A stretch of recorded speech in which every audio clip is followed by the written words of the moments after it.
पटना के गंगा तट से गांव के पोखरों तक, दिल्ली के यमुना तट से मुंबई के जुहू बीच तक, भोपाल के ताल से लेकर लुधियाना के नहरों तक यदि छठ माई के गीत गूंज रहे हैं तो सिर्फ इसलिए नहीं कि वहां बिहार पहुंच गया है, इसलिए कि छठ मात्र बिहार की धार्मिक आस्था का प्रतीक नहीं, यह प्रतीक है एक आम भारतीय के जीवन का, उसकी जीवन दृष्टि का, जिससे शायद किसी के लिए भी असहमति की गुंजाइश नहीं बनती। सोना सट दुनिया हो दीनाना के घूमै छ सरे साथ के घूमै छ सरे साथ। छठ शायद एकमात्र ऐसा उत्सव है जिसमें आम भारतीय जीवन को अपनी संपूर्णता में अभिव्यक्ति मिलती है।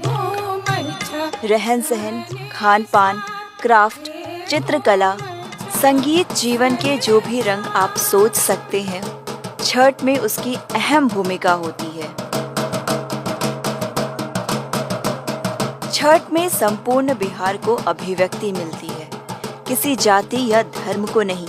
यह इसलिए कहा जाता है कि इस लोकोत्सव में सबों की समान भागीदारी होती है।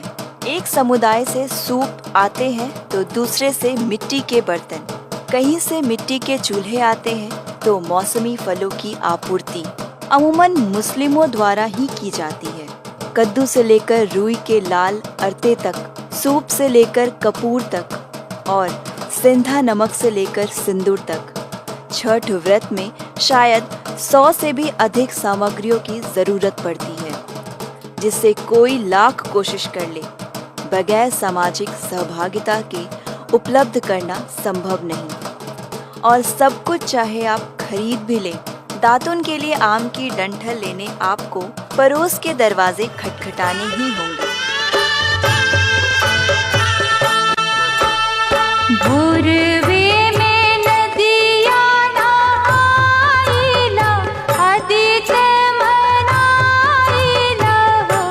छठ की महत्ता ही यही है, यह हमारे एक के श्रद्धा और समृद्धि से पूर्ति नहीं होती, सामूहिकता में ही इसकी अभिव्यक्ति होती है। यहाँ समूह ही पंडित है, समूह ही जजमान।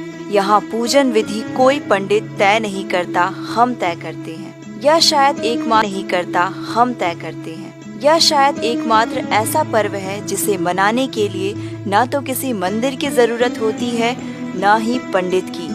ईश्वर और आस्था के बीच सीधे संवाद का है यह व्रत। कोई धर्म ग्रंथ नहीं, कोई मंत्र नहीं, बस हमारी श्रद्धा और हमारे आराध्य। आश्चर्य नहीं, छठ में किसी अमूर्त शक्ति की आराधना नहीं करते, आराधना करते हैं अपने जीवन दायिनी की, चाहे वह गंगा के रूप में जल की हो या सूर्य की या फिर फल के रूप में वनस्पतियों की। यह वास्तव में अपने जीवन दायिनी के प्रति सामूहिक कृतज्ञता ज्ञापन है।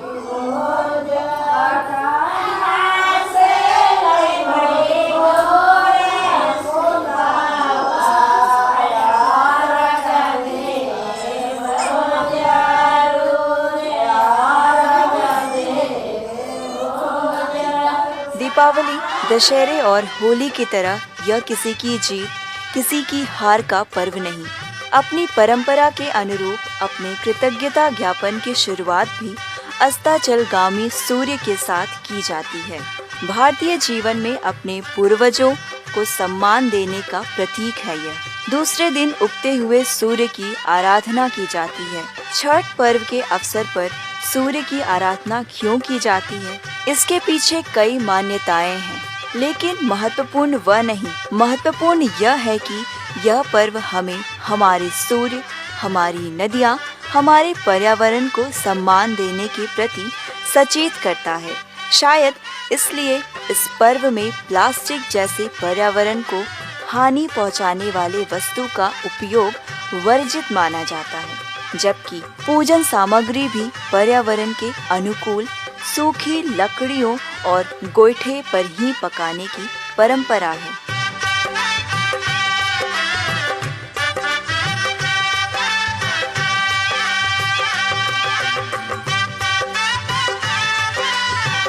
छठ पर्व की सरलता इसी से समझी जा सकती है कि इसकी शुरुआत कद्दू भात से होती है।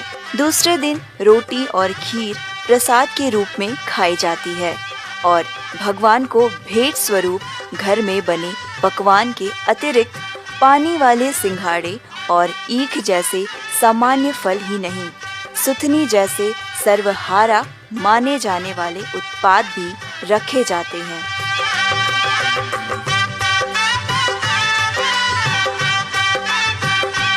बदन पर सिर्फ सुनकर आप कमर भर पानी में खड़े हो सकते हैं।